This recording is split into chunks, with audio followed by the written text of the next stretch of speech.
As câmeras do coronógrafo LASCO, montadas a bordo do observatório Sorro, registraram a sequência durante os dias finais de outubro de 2025. O objeto, atravessando as últimas horas antes do periélio, o momento em que chegaria à sua distância mínima do Sol. O objeto designado como 3I Atlas executou sua aproximação máxima à nossa estrela, enquanto Terra, Sol e visitante formavam uma linha quase perfeita no espaço, tornando impossível qualquer observação direta desde nosso planeta. Durante semanas, o cometa interestelar permaneceu invisível aos telescópios baseados em solo, oculto não por conspiração ou manobra, mas pela geometria implacável da mecânica celeste e pela física brutal da radiação solar. O que emergiu desse eclipse observacional? Porém, carregava consigo uma sequência de registros que desafiaria a capacidade de qualquer sistema de comunicação científica de conter a especulação antes que ela se propagasse pelos canais informais da rede mundial. As imagens arquivadas pela missão Sorro apresentam características técnicas que exigem compreensão prévia dos limites instrumentais de um coronógrafo espacial operando sob condições extremas. O LASCO não é um telescópio convencional, projetado para capturar objetos pontuais distantes. É um dispositivo especializado, construído para bloquear artificialmente o disco solar e permitir a observação da coroa, aquela atmosfera de plasma que se estende por milhões de quilômetros além da superfície visível do Sol. Para conseguir esse feito técnico, um disco ocultador interno projeta uma sombra artificial sobre o sensor, criando um eclipse perpétuo dentro do instrumento. O que se vê nas imagens não é o espaço como ele existe de fato, mas o espaço como o sensor consegue registrá-lo após subtrair os bilhões de fótons provenientes da estrela central. Nesse processo de subtração e amplificação, artefatos emergem inevitavelmente. Linhas verticais ou horizontais atravessam o quadro quando partículas energéticas do vento solar atingem o detector diretamente, depositando carga elétrica em fileiras inteiras de pixels de uma só vez. Manchas brilhantes aparecem e desaparecem entre frames consecutivos, resultado de raios cósmicos que atravessam o silício do dispositivo de carga acoplada e produzem flashes fantasmagóricos que nunca existiram no campo observado. O ajuste automático de exposição reage continuamente às variações de brilho na coroa solar, expandindo ou comprimindo a escala dinâmica, de modo que um objeto fraco pode parecer desaparecer por completo quando a câmera aumenta o limiar de detecção para preservar os detalhes da coroa, e depois ressurgir brilhante quando as condições mudam. Essas características não invalidam as observações, elas apenas demarcam o território entre dado bruto instrumental e interpretação visual imediata. Quando o 3I Atlas foi detectado pela primeira vez em 1º de julho de 2025 pelo telescópio Atlas, localizado em Rio Hurtado, no Chile, o objeto já se encontrava dentro da órbita de Júpiter, viajando a uma velocidade que revelava imediatamente sua natureza interstellar. A excentricidade orbital calculada para o objeto alcançou um valor extraordinário de 6,137, um número que indica uma trajetória hiperbólica extrema, muito maior que a apresentada pelos 2 objetos interestelares anteriormente confirmados. Essa excentricidade significa que a órbita não é fechada. O objeto não está gravitacionalmente ligado ao Sol e jamais retornará, após completar sua passagem pelo sistema solar interno. A trajetória do 3I Atlas, quando rastreada para trás no tempo através de simulações gravitacionais envolvendo mais de 13 milhões de estrelas catalogadas, não pôde ser associada a nenhum encontro estelar significativo nos últimos 10 milhões de anos. Nenhuma estrela próxima poderia ter perturbado sua órbita de maneira a explicar sua chegada ao nosso sistema. O objeto simplesmente atravessa o espaço interestelar a um tempo imensurável, carregando consigo a assinatura gravitacional de uma época anterior à formação do próprio Sol. A composição química revelada pelas primeiras análises espectrais trouxe uma camada adicional de mistério ao enigma que o 3I Atlas representa para a ciência planetária contemporânea. Observações realizadas pelo telescópio Keck 2 no Havaí durante o mês de agosto detectaram evidências de desgaseificação de cianeto e níquel, 2 compostos que sugerem uma química de superfície diferente daquela esperada para cometas formados no sistema solar.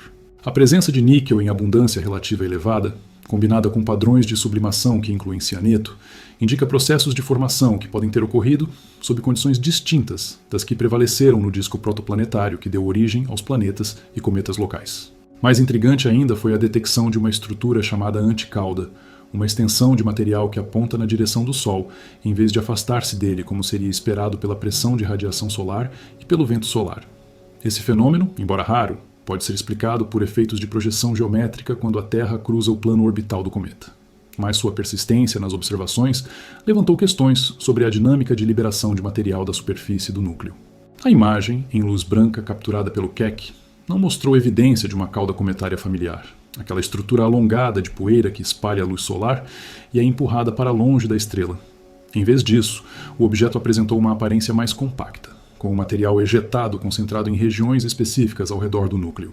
As medições astrométricas coletadas entre maio e setembro de 2025 por 227 observatórios ao redor do mundo geraram mais de 4.000 posições precisas do objeto conforme ele se movia, através do sistema solar interno. Esses dados permitiram calcular um limite superior para qualquer aceleração não gravitacional que o cometa pudesse estar experimentando devido à liberação de gases de sua superfície. A aceleração detectada foi inferior a 15 metros por dia ao quadrado, um valor surpreendentemente baixo para um cometa ativo que está liberando material. Aplicando o princípio da conservação de momento, esse baixo valor de aceleração não gravitacional implica que o núcleo do 3I Atlas deve ser extremamente massivo, em comparação com a quantidade de gás sendo ejetada. Análises subsequentes sugeriram que o diâmetro do núcleo não poderia ser menor que 5 km, tornando o objeto várias ordens de magnitude mais massivo que os dois visitantes interestelares anteriores. Um núcleo dessa dimensão, combinado com a taxa de perda de massa estimada em aproximadamente 150 kg por segundo, conforme observado pelo telescópio espacial James Webb no início de agosto, aponta para um objeto com uma massa total que pode exceder 33 bilhões de toneladas. A idade estimada do 3I Atlas adiciona uma dimensão filosófica profunda à sua presença em nosso sistema. Estudos da cinemática galáctica do objeto, baseados na decomposição de sua velocidade hiperbólica em componentes radial, transversal e vertical, no sistema de coordenadas galáctico, sugerem que o cometa pode pertencer à população do disco espesso da Via Láctea. Essa população consiste principalmente de estrelas mais antigas, com composições químicas que refletem uma era anterior da história galáctica. Estimativas publicadas em julho de 2025 por uma equipe liderada por Matthew Hopkins indicaram com 68% de confiança que o 3I Atlas possui entre 7,6 e 14 bilhões de anos. Se essas estimativas estiverem corretas, o objeto teria se formado antes mesmo do nascimento do próprio Sistema Solar, que possui 4,6 bilhões de anos. O cometa seria uma cápsula do tempo congelada, preservando em sua estrutura interna e composição química as condições que prevaleciam nos discos protoplanetários de sistemas estelares que se formaram na infância da galáxia. Cada molécula, sublimando de sua superfície durante a aproximação ao Sol, carrega informação sobre processos ocorridos em um passado tão remoto que desafia a imaginação humana. A passagem do 3I Atlas por trás do Sol durante o período de conjunção solar representou um desafio observacional sem precedentes para a comunidade astronômica internacional. Durante aproximadamente 23 dias terrestres, nenhum telescópio baseado em solo conseguiu rastrear o objeto, pois sua posição no céu estava angularmente muito próxima ao disco solar. Observar um objeto nessas condições equivale a tentar enxergar uma vela acesa a poucos centímetros de distância de um holofote industrial.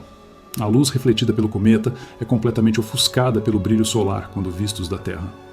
Foi durante esse intervalo que os instrumentos espaciais dedicados à observação solar se tornaram os únicos olhos disponíveis para monitorar o visitante interestelar. A Agência Espacial Europeia coordenou uma campanha de observação envolvendo múltiplas espaçonaves posicionadas em diferentes pontos do Sistema Solar. O orbitador ExoMars, Trace Gas Orbiter e a sonda Mars Express, ambos em órbita de Marte, conseguiram capturar imagens do cometa quando ele passou a cerca de 30 milhões de quilômetros do planeta vermelho no início de outubro. As câmeras Cassis e outras a bordo dessas missões, projetadas para fotografar a superfície marciana, foram redirecionadas para capturar o ponto difuso do cometa conforme ele se movia contra o fundo estelar. A distância era tão grande que distinguir o núcleo da coma se tornou impossível, mas a coma em si, medindo alguns milhares de quilômetros de diâmetro, foi claramente registrada nas sequências de imagens. O Observatório Solar Dynamics Observatory acrescentou outra dimensão ao conjunto de dados coletados durante a conjunção. Esse satélite, posicionado em órbita geossíncrona ao redor da Terra, mantém vigilância constante sobre o Sol, com resolução temporal medida em segundos, e resolução espacial que captura detalhes de centenas de quilômetros na fotosfera solar. Seus instrumentos, calibrados para observar fenômenos como erupções solares, proeminências e ondas de plasma na cromosfera, não foram projetados para detectar objetos pontuais distantes atravessando o campo de visão. Quando o 3I Atlas cruzou as regiões monitoradas pelo SDO, ele apareceu como uma anomalia sutil na distribuição de brilho, um desvio estatístico que os algoritmos de processamento de imagem precisaram distinguir do ruído instrumental e das estruturas reais da atmosfera solar. A dificuldade dessa detecção não pode ser subestimada. O objeto estava simultaneamente competindo com o brilho extremo da coroa solar e com as variações naturais de luminosidade causadas por loops magnéticos, jatos de plasma e regiões de diferente densidade na atmosfera externa do Sol. Cada frame capturado pelo SDO passa por múltiplos estágios de processamento para remover artefatos, corrigir distorções ópticas e calibrar a resposta espectral dos detectores. Nesse processo, sinais fracos podem ser amplificados ou suprimidos, dependendo dos parâmetros escolhidos pelos algoritmos automáticos.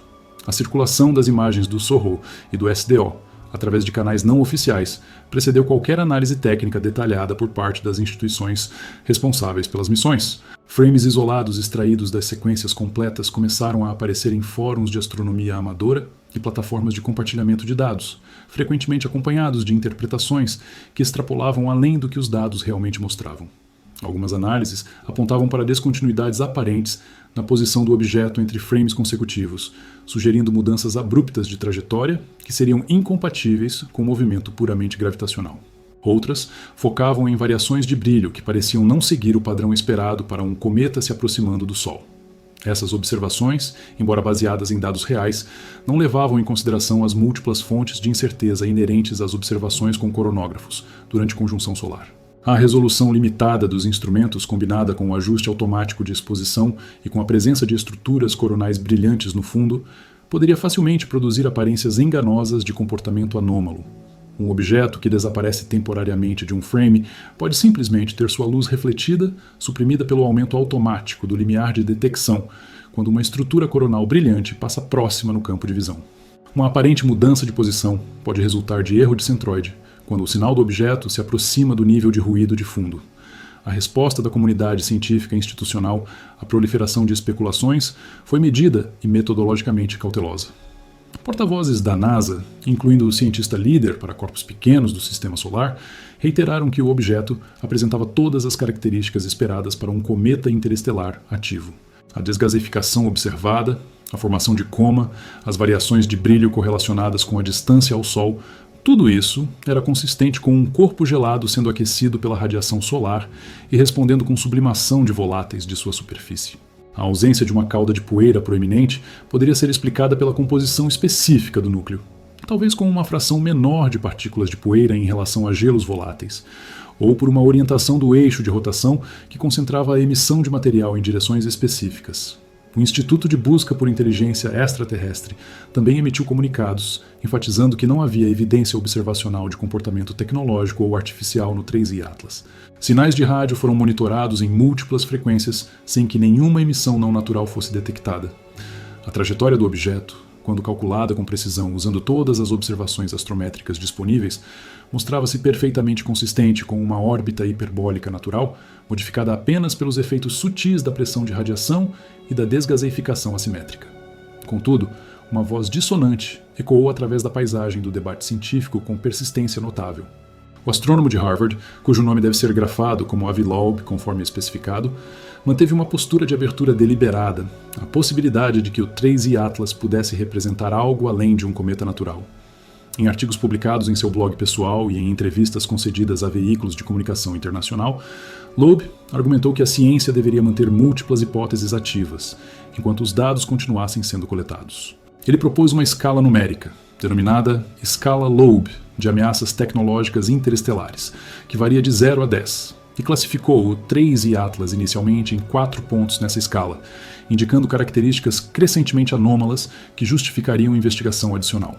A trajetória do objeto, alinhada quase perfeitamente com o plano da eclíptica do Sistema Solar, foi apresentada como um elemento que merecia atenção, embora tal alinhamento possa ocorrer por pura coincidência estatística, dado o número limitado de objetos interestelares observados até o momento. A ausência de uma cauda cometária convencional, combinada com o brilho sustentado do objeto ao longo de meses, foi interpretada por Loeb como possivelmente consistente com a ablação de uma camada fina de material de superfície em um objeto de dimensões maiores que o esperado. Ele levantou a hipótese especulativa de que o objeto poderia executar uma manobra de Oberth durante o periélio. uma técnica de navegação espacial, onde uma espaçonave usa a proximidade com uma estrela para ganhar velocidade adicional através de queima de propulsor no ponto de máxima velocidade orbital. Essa hipótese, classificada explicitamente como evento de cisne negro com baixa probabilidade, mas enormes implicações, caso fosse verdadeira, foi rejeitada pela grande maioria dos astrônomos como especulação sem fundamento observacional. O periélio do 3I Atlas, previsto para ocorrer em 29 de outubro de 2025 às 11 horas e 47 minutos do tempo universal, com margem de erro de apenas 1 minuto, representou um momento crítico de teste para todas as hipóteses em competição. Nesse instante, o cometa atingiu sua distância mínima ao Sol de aproximadamente 1,36 unidades astronômicas, posicionando-se entre as órbitas de Terra e Marte.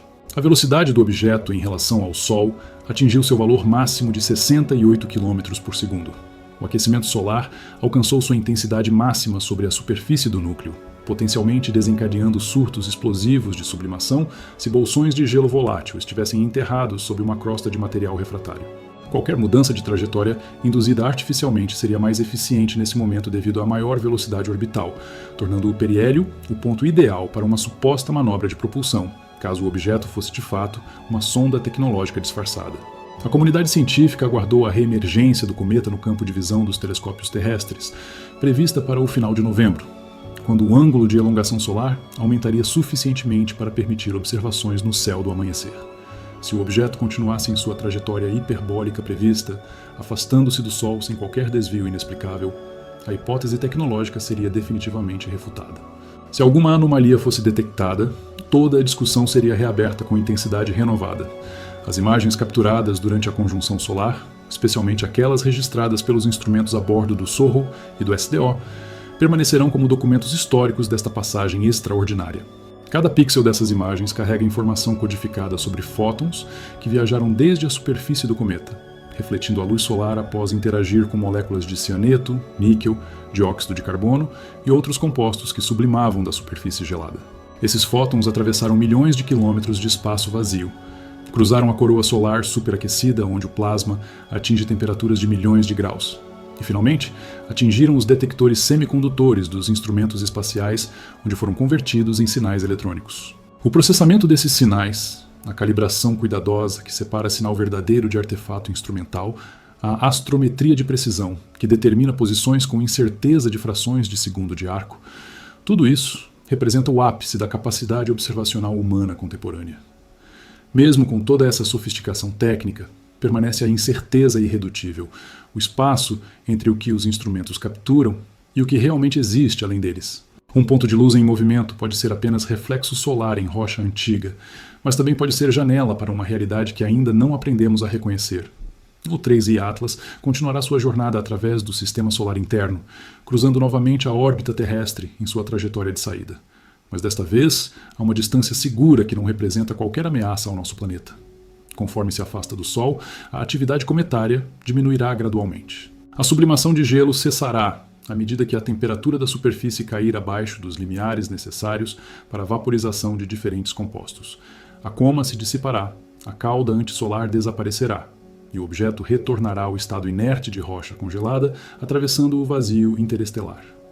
Em alguns meses, ele se tornará fraco demais para ser detectado por telescópios terrestres. Em alguns anos, terá cruzado a órbita de Netuno e deixado para trás todo o domínio gravitacional significativo do Sol. Em algumas décadas, estará tão distante que nem mesmo os maiores observatórios espaciais conseguirão rastreá-lo. E então, por bilhões de anos adicionais, vagará entre as estrelas carregando consigo os traços imperceptíveis de sua breve interação com nossa civilização. As marcas sutis deixadas pelos bilhões de fótons que refletiu de nossa estrela e pelos poucos átomos de hidrogênio do vento solar que colidiram com sua superfície. Um visitante efêmero que atravessou nosso momento cósmico, deixando mais perguntas que respostas, mais inquietação que certeza, mais consciência de nossa ignorância que confirmação de nosso conhecimento. O céu permanece repleto de mistérios que aguardam pacientes. E o 3I Atlas, qualquer que seja sua verdadeira natureza, nos lembra que olhar para cima ainda é um ato de humildade necessária diante da vastidão que não compreendemos.